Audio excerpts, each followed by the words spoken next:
semua, juga yang saya hormati dan saya muliakan. Yang pertama, marilah kita bacakan puji syukur kehadirat Allah Subhanahu wa taala dengan mengucapkan hamdalah bersama alhamdulillahirabbil alamin, yang mana pada siang hari ini kita bisa berkumpul di tempat ini tanpa ada halangan suatu apapun. Yang kedua, sholawat serta salam tidak lupa kita sanjungan kepada junjungan kita Nabi Muhammad Sallallahu Alaihi Wasallam yang kita nantikan syafaatnya besok di yaumul qiyamah. Allahumma amin. Kepada para hadirin sekalian saya hormati, perkenankanlah saya di sini selaku pembawa acara dalam rangka diseminasi menyebarkan pemahaman dan penerapan pengalaman budaya positif. Namun sebelum kita mulai acara pada siang hari ini, perkenankan saya akan membacakan susunan acara yang akan berjalan pada siang hari ini. Yang pertama adalah pembukaan, yang kedua sambutan kepala sekolah, yang ketiga acara inti, dan yang terakhir adalah penutup. Demikian susunan acara yang akan berjalan pada siang hari ini. Untuk acara yang pertama adalah pembukaan.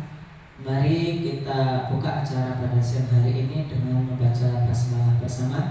Bismillahirrahmanirrahim. Ya, mudah-mudahan dengan pembacaan basmalah tadi bisa memperlancar acara pada siang hari ini. Yang kedua adalah sambutan dari kepala sekolah yang akan disampaikan oleh beliau Ibu Titi Sudartini SPD SD. Kepada beliau kami persilahkan.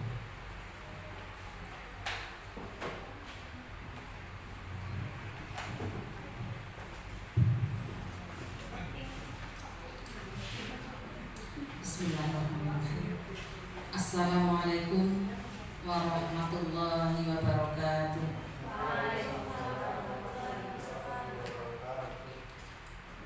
Bapak Ibu peserta diseminasi yang saya hormati, terlebih dahulu marilah kita memanjatkan puji syukur kepada Allah Subhanahu wa taala atas segala limpahan rahmat, taufik dan hidayahnya, sehingga pada saat ini alhamdulillah kita masih diberi kesehatan, keselamatan, sehingga kita bisa hadir berkumpul bersama di SD Negeri Tukindong ini dalam acara diseminasi atau menyebarkan pemahaman dan penerapan pengalaman budaya positif. Semoga acara ini berjalan dengan lancar tanpa halangan suatu apa. Sholawat serta salam senantiasa kita sanjungkan kepada junjungan kita Nabi Muhammad Sallallahu Alaihi Wasallam beserta keluarga dan sahabatnya, dan semoga kita tergolong dan umatnya yang mendapatkan syafaatnya, baik syafaat di dunia terlebih syafaat pada yaumul qiyamah kelak. Bapak Ibu yang saya hormati, pertama saya ucapkan selamat datang pada Bapak Ibu peserta diseminasi ini. Semoga acara ini menjadi amal silaturahim, amal yang bermanfaat untuk kita semua dan membawa berkah. Amin ya rabbal alamin. Selanjutnya kami dari keluarga SD Negeri Tukindong mohon maaf apabila dalam mempersiapkan acara ini, yaitu diseminasi oleh calon guru penggerak angkatan 9 Ibu Rasini, karena memang pada saat ini kebetulan SD Negeri Tukindong sedang persiapan pelaksanaan AMPK yang dilaksanakan insya Allah besok pagi mulai hari Rabu tanggal 25 sampai dengan Kamis 26 Oktober 2023. Untuk itu mohon maaf sekali sehingga dengan kami menyelesaikan tugas kami selain ini, hingga acara ini mungkin kurang meriah atau bagaimana, mohon maaf sekali karena sebagian teman-teman kami sudah sudah ada acara atau program yang lebih dulu, yang waktu kemarin itu Bu Rasmi belum menyampaikan, sehingga karena teman-teman sudah memiliki program sendiri harus dilaksanakan pada siang hari ini kepada anak-anak sudah mengkomando, sehingga harus berjalan semuanya. Untuk itu sekali lagi saya atau kami mohon maaf yang seluruhnya. Lanjutnya yang Bapak Ibu yang saya hormati, bahwa acara apa namanya? Diseminasi atau menyebarkan pengalaman dan penerapan pengalaman ini bagi kami merupakan hal yang harus diapresiasi, karena pengalaman-pengalaman ini adalah pengalaman yang diperoleh dari calon guru penggerak selama mengikuti pendidikan di guru penggerak ini. Semoga khususnya yang pertama kepada Bu Rasini selaku calon guru penggerak dapat menerapkan ilmunya kepada anak-anak kita, anak kami di SD Negeri Tugingido ini, dan juga menyebarkan, kalau penyakit menularkan bukan seperti penyakit ya, menyebarkan ilmunya kepada teman-teman yang lain.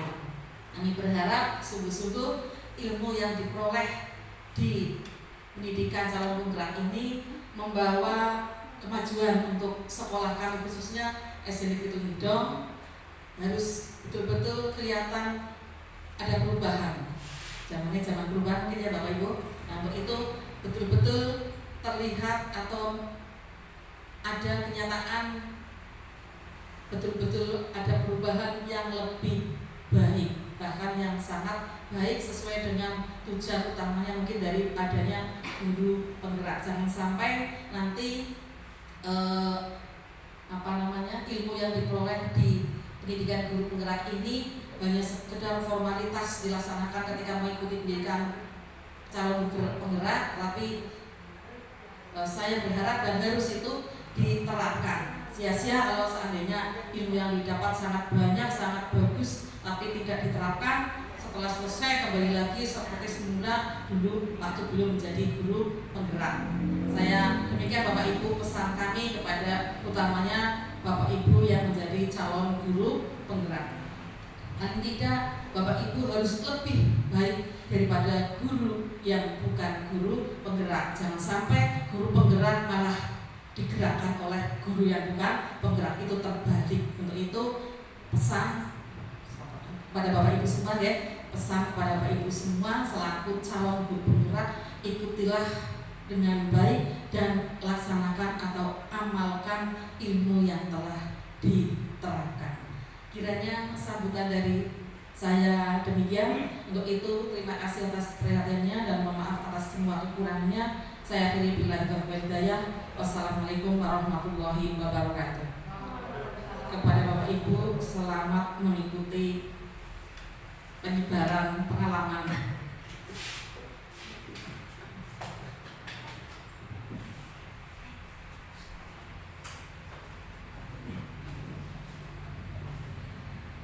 Terima kasih kepada Ibu Kepala SD Negeri Tugingido yang telah memberikan sambutannya.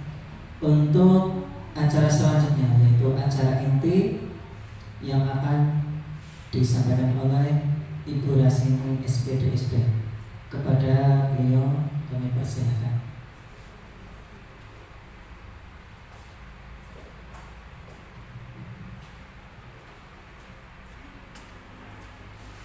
Assalamualaikum warahmatullahi wabarakatuh. Bismillahirrahmanirrahim. Alhamdulillahirabbil alamin wassalatu wassalamu ala asrofil anbiya'i wal mursalin sayyidina wa maulana Muhammadin wa ala alihi wa sahbihi ajmain, amma ba'du. Yang terhormat Kepala SD Negeri Tugingido, yang kami hormati Bapak Ibu guru beserta staf karyawan serta para tamu undangan yang hadir pada siang hari ini. Pertama-tama marilah kita panjatkan puja dan puji syukur kehadirat Allah Subhanahu wa taala yang telah melimpahkan rahmat dan hidayahnya sehingga pada siang hari ini kita dapat berkumpul dalam acara diseminasi menyebarkan pemahaman dan penerapan pengalaman budaya positif dalam rangka pemenuhan tugas modul 1.4 bersama saya Rasini, yaitu calon guru penggerak angkatan 9 dari SD Negeri Tuging-Gedong, Kecamatan Muring, Kabupaten Kebumen. Salawat serta salam senantiasa tercurahkan pada junjungan kita Nabi Agung Muhammad yang kita nantikan sahabatnya besok di Yaumil Qiyamah. Allahumma amin. Bapak Ibu yang sudah hadir pada siang hari ini, marilah kita buka penyebaran pemahaman dan penerapan pengalaman budaya positif, yaitu yang pertama dengan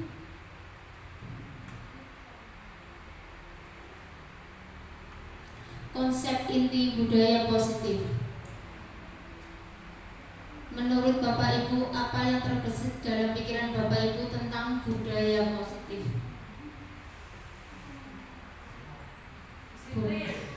Disiplin, ya, bunyiin terus. Apalagi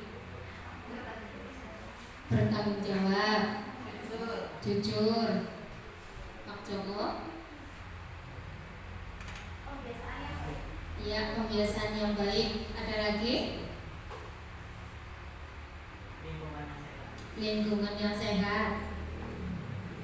Terus apalagi masih ada? Lingkungan yang menyenangkan. Nah, itu kira-kira yang ada di pikiran kita ya Bapak Ibu sebelum kita kenal dari program pendidikan guru penggerak. Di sini semuanya sudah betul. Konsep inti budaya positif satu, yaitu perubahan paradigma belajar. Kemudian juga ada disiplin positif, ada nilai-nilai kebajikan, motivasi perilaku manusia, posisi kontrol guru, kebutuhan dasar manusia, keyakinan kelas, dan segitiga restitusi. Mari kita lihat satu persatu. Dari pembelajaran dengan paradigma baru.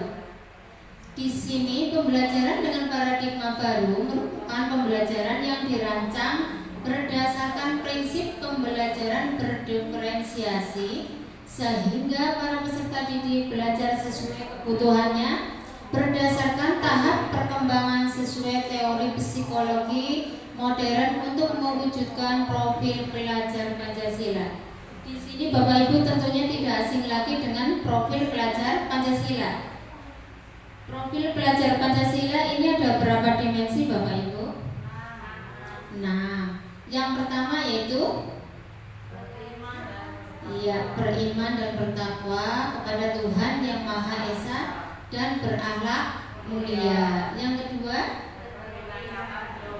berkebinekaan global. Kemudian gotong royong, mandiri, kreatif, bernalar kritis. Ya, itulah 6 dimensi profil pelajar Pancasila yang sedang digalakan oleh pemerintah dalam rangka membentuk karakter siswa. Ini sesuai dengan tujuan pembelajaran dari pemikiran filosofi Ki Hajar Dewantara. Kemudian ini ada miskonsepsi tentang teori kontrol. Miskonsepsi ini yang selama ini sudah kita lalui, biasanya ya sudah kita alami, yaitu di mana satu guru mengontrol murid. Biasanya guru mau berkata apa atau misalkan memerintahkan apa pada murid, biasanya sama murid ditaati mboten Bu. Kemudian juga bahwa semua penguatan positif, efektif dan bermanfaat. Apakah semua penguatan positif itu efektif dan bermanfaat buat anak-anak? Iya, betul sekali. Iya. Kalau jangka pendek mungkin iya, kalau jangka panjang mungkin ya bosan, ya terjadi kebosanan sehingga tidak termotivasi lagi, tidak punya motivasi intrinsik. Kemudian bahwa kritik dan membuat rasa bersalah mampu menguatkan karakter. biasanya guru ke anak-anak itu suka menyalahkan murid, iya apa tidak Bapak Ibu? Iya, contohnya?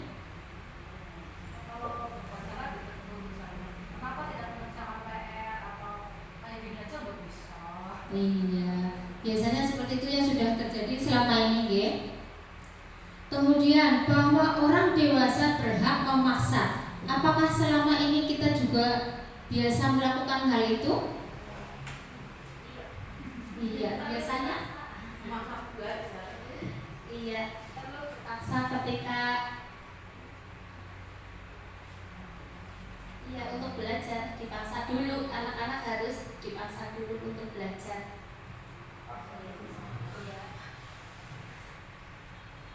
Ya, itulah miskonsepsi yang selama ini sudah seringkali terjadi. Untuk selanjutnya yaitu kita mulai mengubah paradigma stimulus respon ke pendekatan teori kontrol. Di sini ada perbedaannya Bapak Ibu.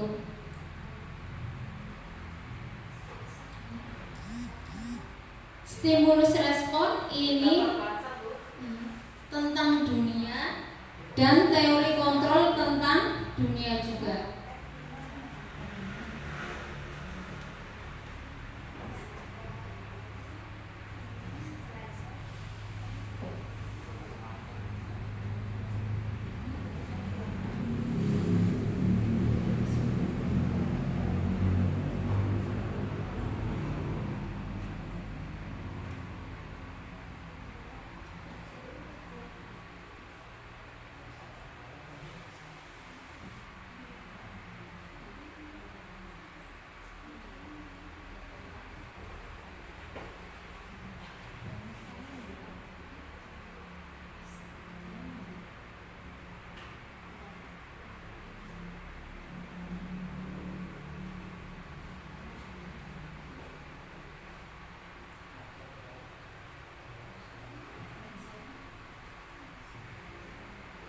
Ya, saya bacakan walaupun itu kurang jelas. Untuk stimulus respon, yaitu realitas atau kebutuhan kita sama. Menurut teori kontrol tentang dunia, yaitu realitas atau kebutuhan kita berbeda. Kemudian semua orang melihat hal yang sama. Menurut teori kontrol, setiap orang memiliki gambaran berbeda. Kita mencoba mengubah orang agar berpandangan sama dengan kita. Menurut teori kontrol yaitu kita berusaha memahami pandangan orang lain tentang dunia. Kemudian perilaku buruk dilihat sebagai suatu kesalahan. Menurut teori kontrol semua perilaku memiliki tujuan. Orang lain bisa mengontrol saya. Menurut teori kontrol hanya Anda yang bisa mengontrol diri Anda. Saya bisa mengontrol orang lain. Anda tidak bisa mengontrol orang lain. Kemudian pemaksaan ada pada saat bujukan gagal. Menurut teori kontrol, kolaborasi dan konsensus menciptakan pilihan-pilihan baru. Model berpikir menang atau kalah. Menurut teori kontrol yaitu model berpikir menang. Itulah perbedaannya. Kemudian selanjutnya yaitu disiplin positif. Bapak Ibu tentunya tidak asing lagi dengan kata-kata disiplin. Menurut Bapak Ibu, sekali lagi disiplin itu kira-kira apa Bapak Ibu? Aturan, patuh, tertib. Ya, itulah disiplin. Disiplin berasal dari kata disiplina yang berarti belajar, di mana kita belajar disiplin yang mengacu pada disiplin diri, fokusnya pada disiplin diri yang memiliki tanggung jawab terhadap apa yang dilakukannya berdasarkan nilai-nilai yang diyakini. Disiplin positif merupakan salah satu cara penerapan disiplin yang bertujuan untuk menumbuhkan kesadaran serta memberdayakan peserta didik tanpa imbalan, penghargaan atau reward, ancaman atau hukuman. Sebagai pendidik, tujuan kita adalah menciptakan peserta didik yang memiliki disiplin diri sehingga mereka berperilaku mengacu kepada nilai-nilai kebajikan universal dan memiliki motivasi intrinsik dalam perubahan perilaku ke arah yang lebih baik. Kira-kira disiplin yang sudah kita lakukan di sekolah itu apa Bapak Ibu? Berpakaian, datang tepat waktu, piket, ada lagi mengerjakan tugas. Nah, itulah contoh disiplin. Di sini ada nilai-nilai kebajikan. Nilai-nilai kebajikan adalah nilai yang disepakati bersama, lepas dari suku, bangsa, agama, bahasa maupun latar belakangnya. Contoh nilai kebajikan institusi atau organisasi dari profil pelajar Pancasila, yaitu ada 6 dimensi tadi ya Bapak Ibu, yaitu diantaranya apa? Beriman dan bertakwa pada Tuhan Yang Maha Esa dan berakhlak mulia. Kemudian berkebinekaan global, gotong royong, mandiri, kreatif, bernalar kritis. Kemudian dari Ibu Primary Years program atau PYP, yaitu adalah toleransi, rasa hormat, integritas, mandiri, menghargai, antusias, empati, keingintahuan, kreativitas, kerjasama, percaya diri, dan komitmen. Kemudian ada keterampilan hidup atau life skill, yaitu diantaranya dapat dipercaya, lurus hati, pendengar yang aktif, tidak merendahkan orang lain, dan memberikan yang terbaik dari diri. Itu adalah salah satu nilai-nilai kebajikan. Sudahkah kita menerapkan nilai-nilai kebajikan di sekolah kita Bapak Ibu? Sudah. Contohnya disiplin. Apalagi Bapak Ibu? Menghargai orang lain. Ya, itulah contoh-contoh nilai kebajikan yang sudah kita terapkan selama ini. Kemudian kita juga punya kebutuhan dasar manusia. Kebutuhan dasar manusia adalah segala sesuatu yang kita lakukan untuk mendapatkan apa yang kita inginkan. Seluruh tindakan yang kita lakukan memiliki tujuan tertentu, dan semua usaha yang terbaik kita lakukan adalah dalam rangka agar kebutuhan dasar kita terpenuhi dengan baik. Kira-kira kebutuhan dasar manusia itu apa saja Bapak Ibu? Kesenangan, kebebasan, bertahan hidup, kekuasaan. Ya sudah kita laksanakan. Contohnya bertahan hidup dengan cara bagaimana kita bertahan hidup Bapak Ibu? Makan. Di antaranya banyak kebutuhan primer ya.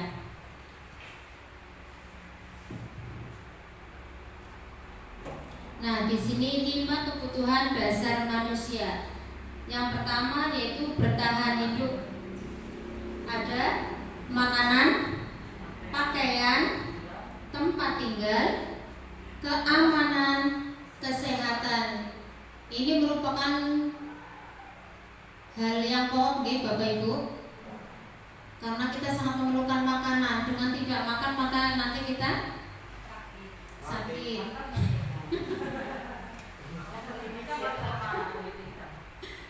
Terus kita juga butuh pakaian, tempat tinggal yang nyaman, walaupun sederhana tapi tetap nyaman. Terus juga keamanan, kita butuh keamanan, butuh rasa aman. Tidak seperti sekarang, coba Bapak Ibu bayangkan di Palestina itu benar-benar tidak ada rasa aman. Mau tidur takut, bombardir melanda, tidak bisa makan, pasokan makanan juga dicegah. Mau makan, mau tidur itu semuanya kalau yang di Palestina itu benar-benar susah. Tidak seperti kita di Indonesia. Kita masih dapat makan, minum, tidur, jalan-jalan. Ya, sementara di Palestina saudara kita semuslim itu merasakan tidak aman. Kemudian kasih sayang dan rasa diterima. Rasa diterima, dipedulikan, berbagi, kerjasama, menjadi bagian dalam kelompok. Ini juga merupakan kebutuhan dasar manusia dari kasih sayang dan rasa diterima. Kemudian ada penguasaan. Penguasaan itu ada harga diri, keinginan untuk dianggap, memimpin, berprestasi, diakui dan didengar. Kemudian ada juga kebebasan, ada mandiri, memiliki pilihan, mencoba hal baru, mampu mengendalikan arah dirinya. Kita butuh kebebasan apa tidak Bapak Ibu? Betul. Contohnya, ya, terus memilih kegiatan, memilih agama, memilih ya seperti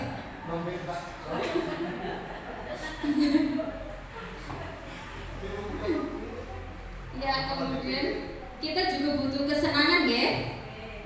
Contohnya kesenangan bisa bermain. Dengan bermain maka kita akan menjadi lebih senang, lebih fresh. Anak-anak juga kalau belajar sambil bermain bagaimana Bapak Ibu? Senang. Terus kita juga perlu humor ya. Karena kita terlalu sepanang juga cepat tua. Terus apa lagi? Kemudian kita juga perlu rasa antusiasme, ya semangat. Kemudian juga kita juga perlu tertawa. Ya kalau ada temannya, jangan sampai tertawa sendirian. Masih dalam batas kewajaran. Biar agak muda. Iya. Kemudian ada motivasi perilaku manusia.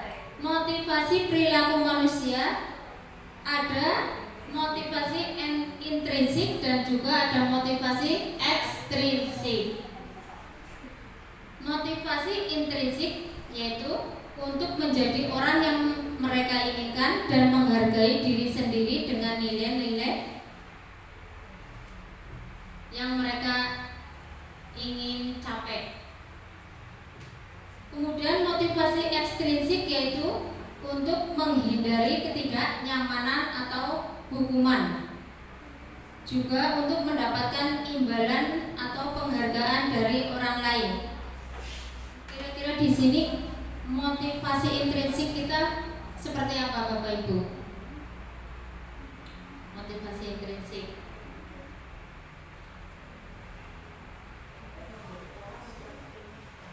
Ya, untuk menjadi adanya keinginan yang timbul dari dalam diri sendiri.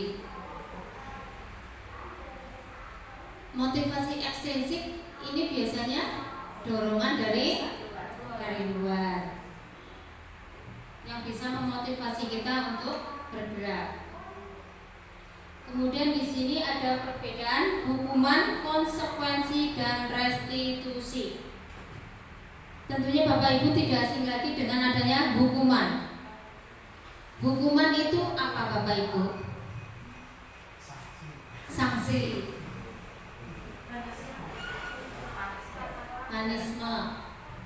punishment. Ya, dikasih pindah. Nah, hukuman ini biasanya bersifat satu arah. Kemudian hukuman juga tidak terencana atau tiba-tiba. Murid juga tidak tahu apa yang akan terjadi atau tidak dilibatkan. Biasanya berupa hukuman fisik atau psikis. Tentunya Bapak Ibu sudah pernah menghukum anak-anak ya. Jika ada anak yang melanggar, biasanya diberi hukuman apa Bapak Ibu? Push up.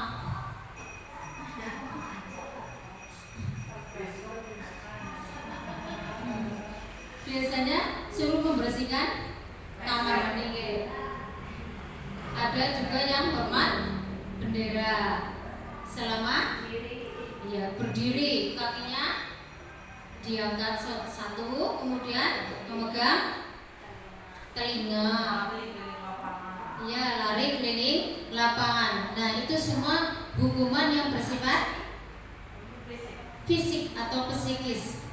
Kira-kira kalau kita melakukan hukuman terhadap anak-anak itu dampaknya akan bagaimana Bapak Ibu? Dendam, ada rasa benci yang akan terus teringat sampai tua nanti tetap ingat. Tentunya Bapak Ibu sudah pernah mengalami rasa sakit hati terhadap gurunya dulu? Pernah? Gimana Bu? Pernah tapi itu rahasia. Waktu itu saya kelas 4 ini banyak lupa ya. Saya kan dari kecil kan di kampung, sekolah tidak ada sepatu. Itu ditugasi untuk mengikuti lomba. Kalau misalnya namanya olimpiade, saya suruh kipas gitu. Saya tidak mau karena kita tidak pakai sepatu. Saya berjalan seperti ini, tidak mau di. Terus saya kepalanya pakai buku disapu. Sampai sekarang saya ingat itu. Itulah kalau hukuman fisik pasti akan selalu teringat, terkenang sampai kapanpun, dan itu akan menimbulkan rasa sakit hati yang mungkin secara perkataan mungkin kita memaafkan, tapi tetap dalam hati masih ada rasa sakit. Memaafkan tapi tidak. Iya, memaafkan tapi tidak lupa. Sampai anak cucu juga masih tetap ingat. Kemudian juga ada konsekuensi. Konsekuensi itu biasanya terencana atau disepakati sesuai peraturan. Murid tetap dibuat tidak nyaman. Sikap guru selalu memonitor murid. Konsekuensi di sini misalkan anak-anak tidak mengerjakan PR. Kira-kira konsekuensinya apa yang sudah dibuat? Contohnya Bapak Ibu yang sudah mengerjakan di luar. Ya, kalau temannya sudah pulang, suruh mengerjakan sendiri. Ya, itulah kira-kira konsekuensi yang sudah dibuat, yaitu direncanakan tapi juga disepakati, diketahui oleh siswa. Jadi apabila suatu saat siswa itu melanggar, maka dia sudah tahu konsekuensinya. Kemudian di sini ada restitusi. Restitusi ini adalah proses menciptakan kondisi bagi murid untuk memperbaiki kesalahan. Proses kolaboratif yang mengajarkan murid untuk mencari solusi sendiri. Kira-kira dari hukuman, konsekuensi, restitusi bagian mana Bapak Ibu? Ya, restitusi. Karena restitusi di sini bisa mencarikan solusi dari masalah yang terjadi. Di sini restitusi kita dapat berkolaborasi antara guru dengan murid, antara guru dengan guru dan seluruh warga sekolah. Inilah nilai positifnya restitusi. Maksudnya apabila anak melakukan kesalahan, itu maksudnya apa? apakah diberi hukuman ke konsekuensi atau residen kita atau bagaimana? Kalau anak-anak melakukan kesalahan itu biasanya kita ambil cara bukan kita menghukum, tapi kita seharusnya mengambil yang restitusi. Seperti itu. Kalau kita melakukan hukuman, mungkin anak-anak juga seperti itu. Lama-kelamaan kalau sering dihukum juga malah jadi bandel, malah sengaja, bosan sih. Kemudian juga konsekuensi juga seperti itu. Kadang malah jadi gablek, disengaja. Nah, dari anak-anak yang melanggar itu lebih baik kita berikan restitusi. Kita carikan solusinya, kita dekati anak-anaknya kenapa sampai dia melakukan pelanggaran itu. Contohnya dia tidak mengerjakan PR. Kita berkolaborasi dengan, kita tanyakan dulu sama anaknya sebelum kita, kan biasanya kalau tidak mengerjakan PR langsung kita hukum. Nah, kita berkolaborasi dulu dengan anaknya. Kita tanya dulu kenapa tidak mengerjakan PR dan sebagainya, kita gali informasi ke anaknya. Jadi nanti kita bisa mencarikan solusi agar tidak terjadi lagi. Kalau jawabannya lupa, bagaimana? Kalau lupa ya manusia. Nah, itu solusinya bagaimana? Terus dibiarkan gitu atau Kalau lupa ya mungkin kita ingatkan, diingatkan mungkin sebelum. cari solusinya kita tanya tepat apa gitu. Ya mungkin kita mengarahkan anak supaya biar anak-anak tidak lupa, misalkan tidak mengerjakan PR, mungkin setelah pulang sekolah anak-anaknya mengerjakan PR dulu sebelum bermain. Nah, itu biar tidak lupa. Mungkin dari anak-anak juga sudah, kadang anaknya sudah punya pikiran sendiri, oh ya biar tidak lupa harus bagaimana. Kemudian juga disiapkan di tasnya, sudah dijadwal, jadi tahu kapan ada PR-nya yang dikerjakan, sudah tahu jadwalnya. Kemudian di sini ada 5 posisi kontrol guru. Di sini guru mempunyai posisi, yaitu 1 sebagai penghukum, yang kedua sebagai teman, yang ketiga pembuat rasa bersalah, ada pemantau, ada manajer. Kira-kira selama ini yang Bapak Ibu lakukan sebagai posisi apa? Yang selama ini sudah menghukum, ya, sebagai penghukum. Apakah selama ini Bapak Ibu sudah pernah menerapkan sebagai teman? Sudah. Ada yang pernah menerapkan pembuat rasa bersalah? Ya, ada juga. Pemantau? Iya. Manajer? Pasti seharusnya itu ya, yang manajer. Contoh penerapan 5 posisi kontrol guru. Contohnya kasus yaitu siswa tidak memakai atribut lengkap saat upacara bendera. Biasanya kalau posisi kita sebagai penghukum yaitu ya menyuruh anak untuk hormat pada bendera selama 1 jam atau setengah jam. Kalau setengah jam juga sudah lama ya Bapak Ibu, apalagi 1 jam bisa kram kakinya, kepanasan. Nah, itu posisi penghukum. Kemudian sebagai pembuat rasa bersalah. Pembuat rasa bersalah di sini biasanya Bapak Ibu akan berkata, berapa kali Bapak atau Ibu harus memberitahu kamu? Kamu selalu saja mengecewakan Ibu guru. Seperti itu. Itu pembuat rasa bersalah. Jadi menjadikan anak selalu merasa bersalah. Apakah Bapak Ibu sudah pernah melakukan ini? Sudah ya. Nah, dari pembuat rasa bersalah ini kira-kira bagus apa tidak Bapak Ibu? Ya, kurang bagus. Kemudian kalau kita posisinya sebagai teman, biasanya akan berkata, ayo dong ikuti aturan sekolah, tolong bantu Bapak Ibu sekali ini. Ya sudah, tidak apa-apa. Lain kali jangan sampai berbuat seperti ini lagi ya. Nah, ini contoh kita berkata sebagai teman. Jadi kita dekat dengan teman, berkata lebih lembut, tapi bagaimana Bapak Ibu? Kata-katanya agak menyindir ya. Ini sebagai teman, kita bersikap lebih lembut.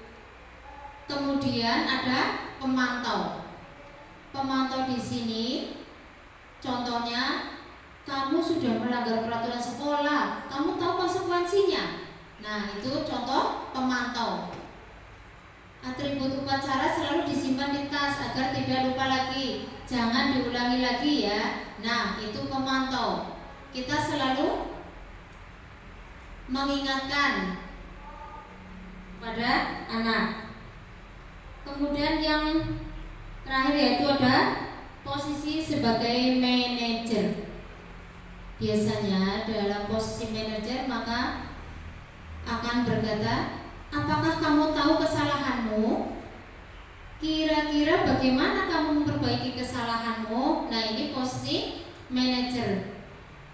Jadi kita gali, apakah kamu tahu kesalahanmu? Jadi kira-kira nanti anak-anak akan menjawab sudah tahu kesalahannya dan juga mencari solusinya. Pasti akan memperbaiki kesalahannya. Itulah di posisi manajer. Seharusnya kita juga melakukan seperti itu.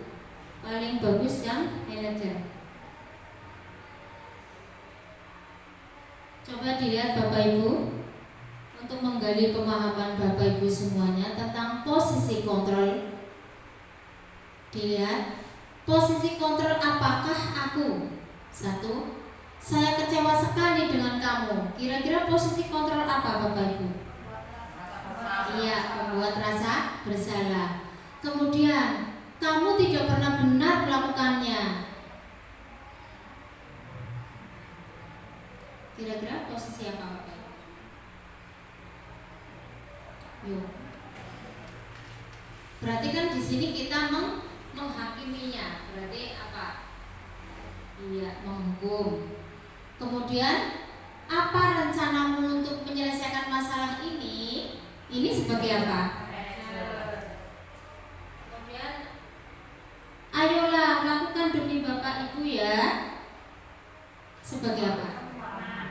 Iya. Kamu tidak pernah mendapat nilai jika tidak mengerjakan tugas. Apa? Posisi kontrol sebagai kamu tidak pernah mendapat nilai jika tidak mengerjakan tugas. Iya, pemantau. Ya, sekarang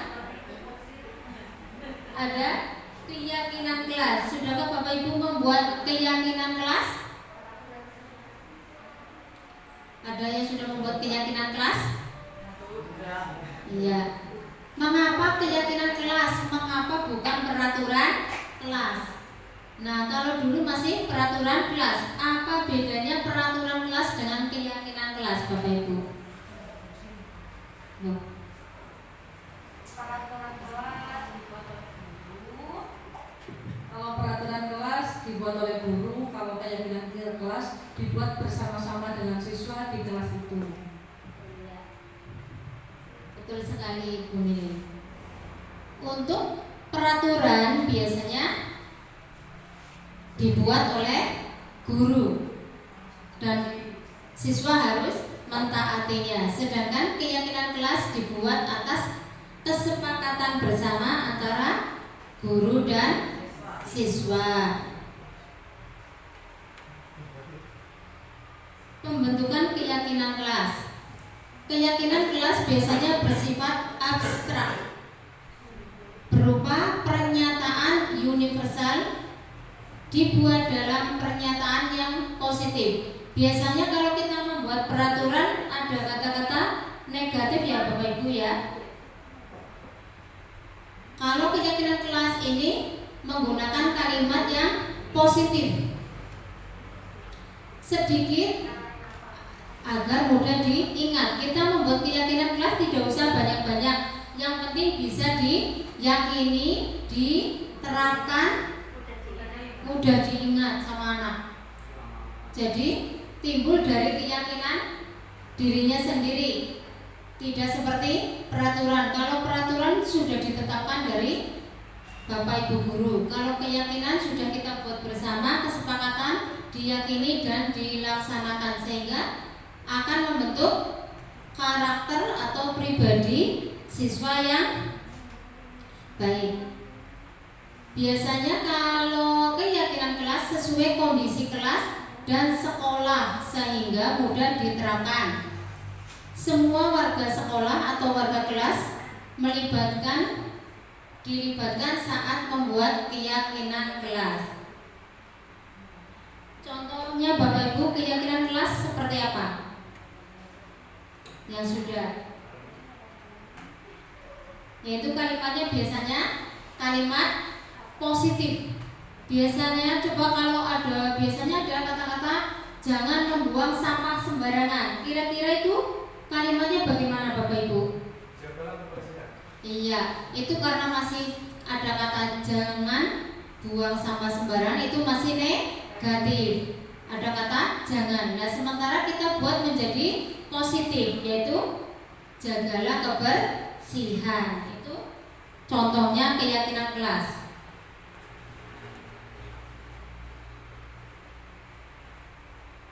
Di sini ada segitiga restitusi.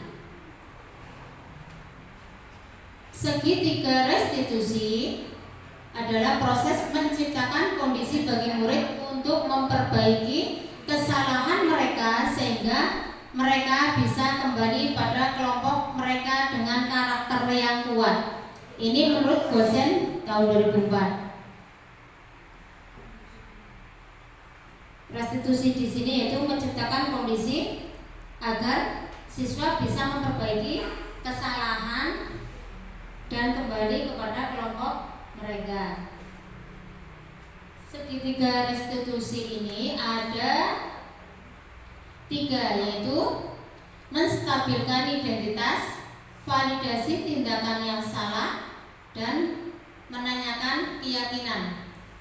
Segitiga restitusi suatu proses dialog yang dijalankan oleh guru agar dapat menghasilkan murid yang mandiri dan bertanggung jawab.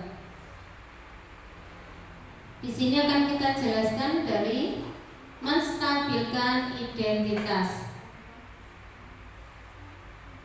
Menstabilkan identitas yaitu berdasarkan prinsip membuat kesalahan adalah bagian dari proses pembelajaran. Contoh kata-katanya biasanya menstabilkan identitas itu berbuat salah itu wajar. Tidak ada manusia yang sempurna. Bapak Ibu tidak mau mencari siapa yang salah, tapi Bapak Ibu ingin mencari solusi dari permasalahan ini. Kamu berhak merasa begitu. Ini adalah contoh-contoh penerapan yang dikatakan dalam menstabilkan identitas. Dalam menstabilkan identitas, kira-kira anak-anak jadi merasa bagaimana Bapak Ibu?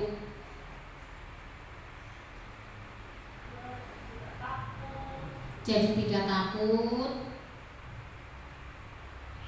Ya ini karena menggunakan kata-kata yang tidak terlalu negatif ya. Kemudian ada validasi tindakan yang salah. Validasi tindakan yang salah itu berdasarkan prinsip setiap perilaku berupaya memenuhi suatu kebutuhan tertentu. Di sini akan biasanya berkata, kamu pasti punya alasan mengapa melakukan hal itu. Ini merupakan salah satu dari validasi tindakan yang salah. Padahal kamu bisa melakukan hal yang lebih buruk dari ini ya. Kamu patut bangga karena kamu telah melindungi sesuatu yang penting buatmu. Kamu melakukannya melakukannya karena mempertahankan sesuatu yang penting bagimu. Nah, ini contoh-contoh validasi tindakan yang salah.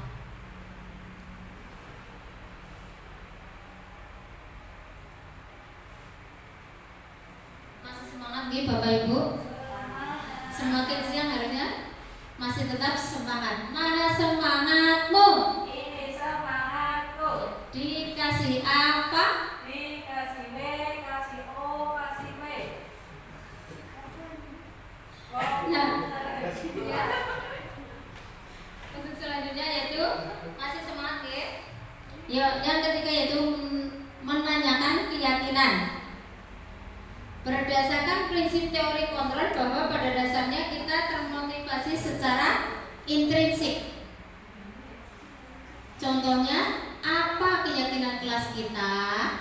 Nah, nilai-nilai apa yang telah disepakati bersama? Seperti apa gambaran sebuah kelas yang ideal menurut kamu? Kamu ingin menjadi orang yang seperti apa? Nah, ini menanyakan keyakinan. Bapak Ibu sudah membuat keyakinan di kelas? Sudah nggak Bapak Ibu? Dalam proses. Iya, sebaiknya kita segera membuat keyakinan kelas.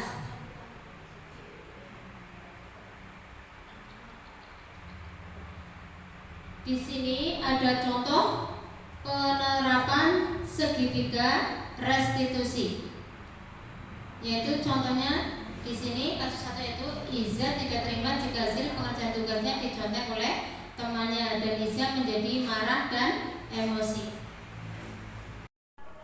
Iza, untuk dengar kemarin dari teman-teman kamu, katanya kamu marah sama Habibi. Ya Bu, Loh, kenapa?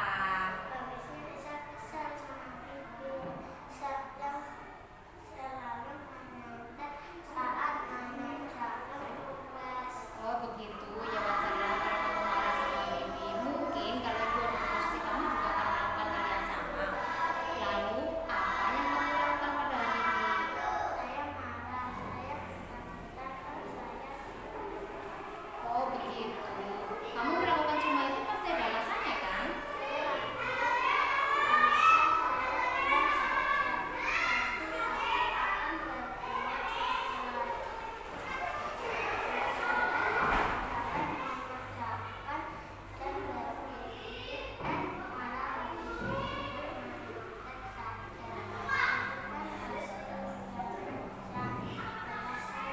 Ya wajarlah kalau kamu merasa marah sama Bibi karena pekerjaan kamu dicontek begitu saja oleh teman-teman Bibi.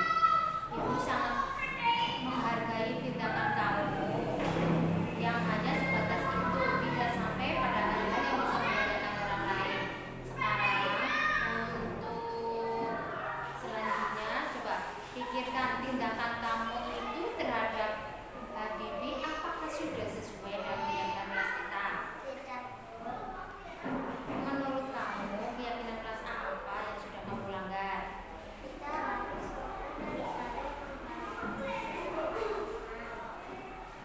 Ya betul. Menurut kamu saling rukun dan menghormati antar teman itu penting tidak?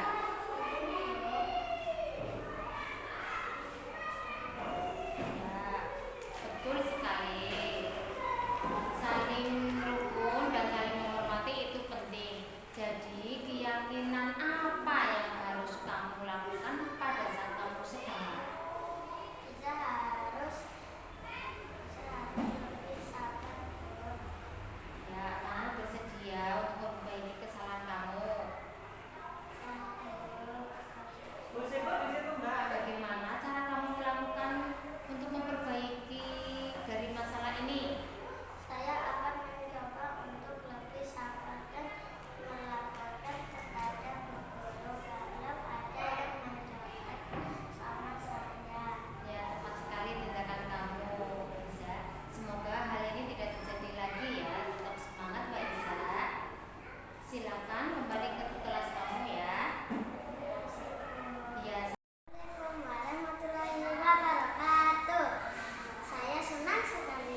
sebagai penutup, yaitu dalam penerapan program disiplin positif, hendaknya guru memiliki standar kepribadian profesional dan sosial yang baik, di mana guru mampu merefleksi dirinya dalam posisi kontrol saat ini, bagaimana perjalanan dirinya sebagai among atau manajer yang menuntun murid-muridnya menjadi insan yang mandiri, merdeka, dan bertanggung jawab sesuai standar nasional pendidikan Indonesia.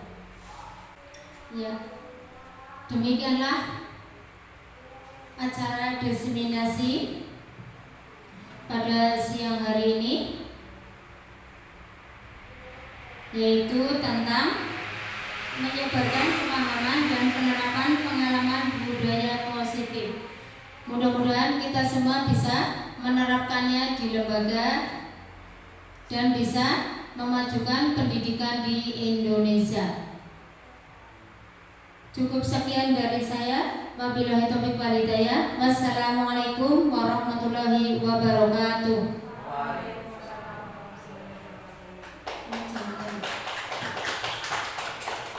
Ya, selanjutnya kita serahkan.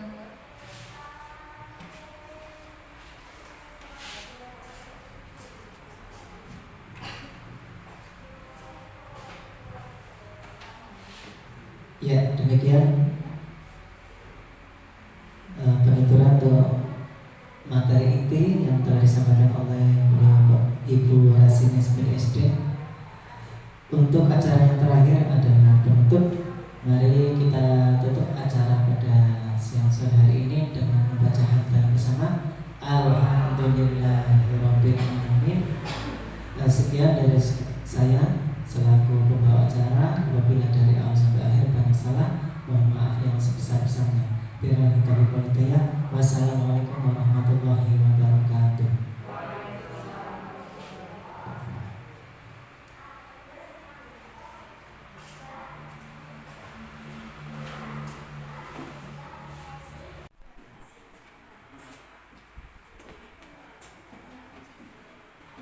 Assalamualaikum warahmatullahi wabarakatuh.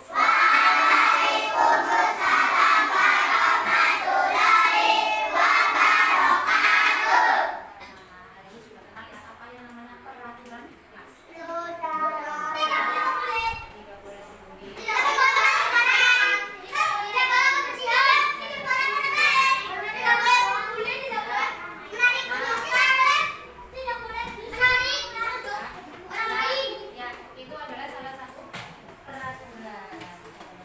Nah, peraturan itu kalau sekarang istilahnya berganti dengan keyakinan. Mana tahu keyakinan kelas?